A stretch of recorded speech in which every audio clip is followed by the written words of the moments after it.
Bonjour à tous, nous poursuivons avec la deuxième Mishnah du 7e Pérec. Comme nous l'avons vu, bien que Minatora, lorsque quelqu'un doit jurer, il va jurer pour ne pas payer. Mais dans certains cas, c'est ce qu'on appelle la Shvuat Mishnah, ce que les Chachamim ont instauré, qu'un homme va jurer pour prendre. Nous avons vu le cas de l'ouvrier qui dit au Balabait, tu ne m'as pas payé ma journée de travail. Le Balabait dit, mais je t'ai déjà payé. Donc là, c'est l'ouvrier qui va jurer et qui prendra son salaire. Maintenant, nous avons le deuxième cas, un Ixal. La Mishnah explique un Ixal Ketzat comment. Hayumeidi Moto.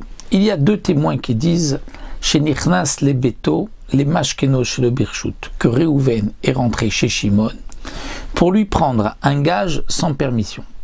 C'est-à-dire, bien sûr que si les témoins viennent dire il est rentré pour lui voler, que le dîne sera le même. Mais même si il y avait là une dette et il est venu prendre un gage, normalement, un homme ne peut pas rentrer chez son prochain, prendre un gage pour la dette, pour ce qu'il lui doit.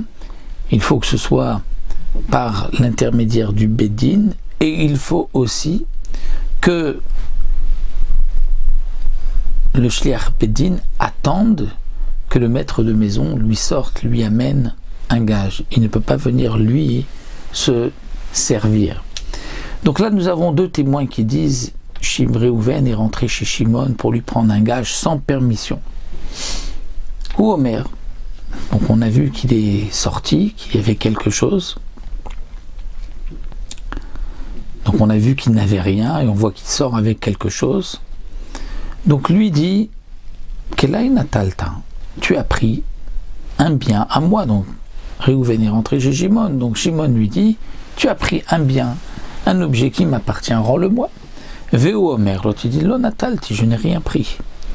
Je n'ai rien pris. Donc puisqu'il dit ici qu'il n'a rien pris, et à plus forte raison s'il dit que j'ai pris, mais ce que j'ai pris était à moi,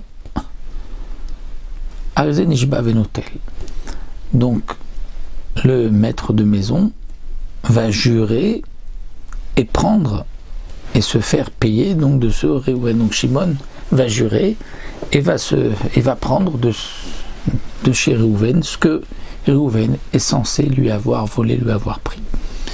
Et le Barthénois nous explique, c'est parce que ici il y avait des témoins qui ont vu qu'il est venu prendre. Et encore une condition, c'est qu'il faut au moins que Shimon dise à Réhouven, tu es venu chez moi et tu as pris quelque chose, mais quelque chose qu'on peut imaginer que Shimon avait chez lui. C'est-à-dire que Shimon était suffisamment riche pour avoir tel objet à la maison.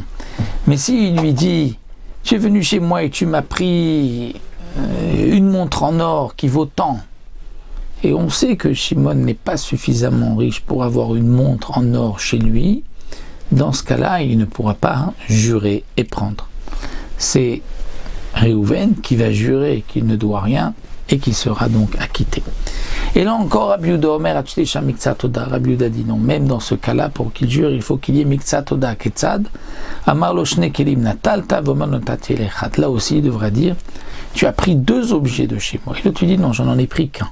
C'est dans ce cas-là qu'il va donc jurer, puisqu'il y a eu modèle Miktsat, il va jurer, donc Shimon va jurer qu'il lui a pris deux, et il va récupérer son bien de chez Réhouven. Donc là aussi, dans ce cas du Nixal, il ne va pas jurer pour s'acquitter, il va jurer pour prendre. C'est le deuxième cas où les Chachamim ont instauré une Shuvah pour prendre, et c'est ce qu'on appelle la Shuata Mishnah. Et comme nous l'avons vu, Shuata Mishnah, c'est comme une Shua Minatora où il va devoir jurer en prenant un Sefer Torah ou des Tfilin dans ses mains.